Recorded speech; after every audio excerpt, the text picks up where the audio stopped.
শীতে গাইবান্ধায় বেড়েছে ঠান্ডাজনিত রোগের প্রকোপ। জ্বর, সর্দি, ডায়রিয়া সহ শীতজনিত রোগে বেশি আক্রান্ত হচ্ছেন শিশু ও বয়স্করা। এই মুহূর্তে গাইবান্ধা জেনারেল হাসপাতাল থেকে যুক্ত হচ্ছেন রিপোর্টার বিপ্লব ইসলাম। সরাসরি চলে যাচ্ছি তার কাছে।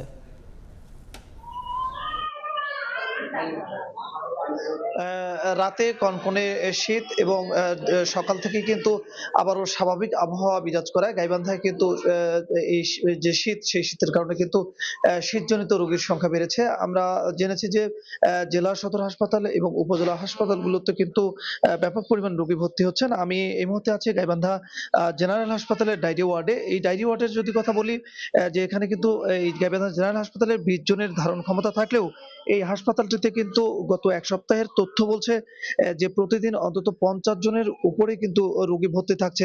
আজকেও কিন্তু ২০ জনের স্থলে এখানে ৬১ জন রোগী ভর্তি রয়েছেন। পাশাপাশি অন্য ওয়ার্ডেও যে শীতজনিত রোগ, সর্দি, কাশি সহ অন্যান্য রোগ, এই রোগে কিন্তু আক্রান্ত হয়ে স্বাভাবিক যে সময় রোগী ভর্তি থাকেন তার কিন্তু ৩ গুণ রোগী ভর্তি রয়েছেন।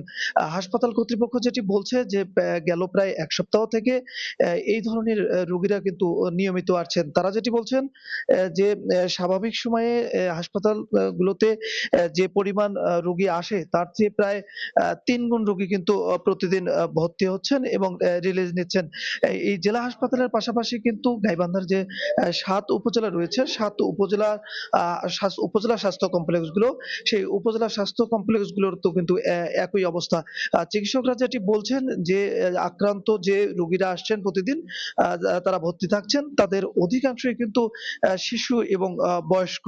তারা যেটি বলছেন যে শীতজনিত কারণে তারা সঠিক পরিচর্যা না নেয়ার কারণে এবং শীতজনিত নানা জটিলতায়, ভাইরাসজনিত কারণে, রোটা ভাইরাসজনিত কারণে কিন্তু এইসব রোগ বেশি হচ্ছে। তারা যেটি বলছেন যে এই রোগ থেকে রক্ষার জন্য তাদের শীতকালীন যে অতিরিক্ত পরিচর্যার কথা বলছেন শিশুদের বাসি খাবার না দেয়া এবং ঠান্ডা খাবার না দেয়ার পরামর্শ তারা দিচ্ছেন। তারা যেটি বলছেন যে শীতকালীন অতিরিক্ত রাতে কনকনে রাতে কনকনে শীত হওয়ার কারণে এবং দিনে কিন্তু স্বাভাবিক তাপমাত্রা থাকার কারণেই এই রোগ বেশি হচ্ছে।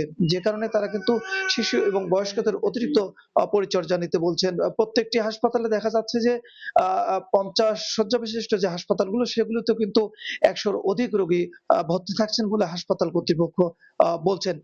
এই ছিল গাইবান্ধার শীতজনিত রোগের হাসপাতালগুলো থেকে সর্বশেষ অবস্থা। সরাসরি যুক্ত ছিলাম গাইবান্ধায়।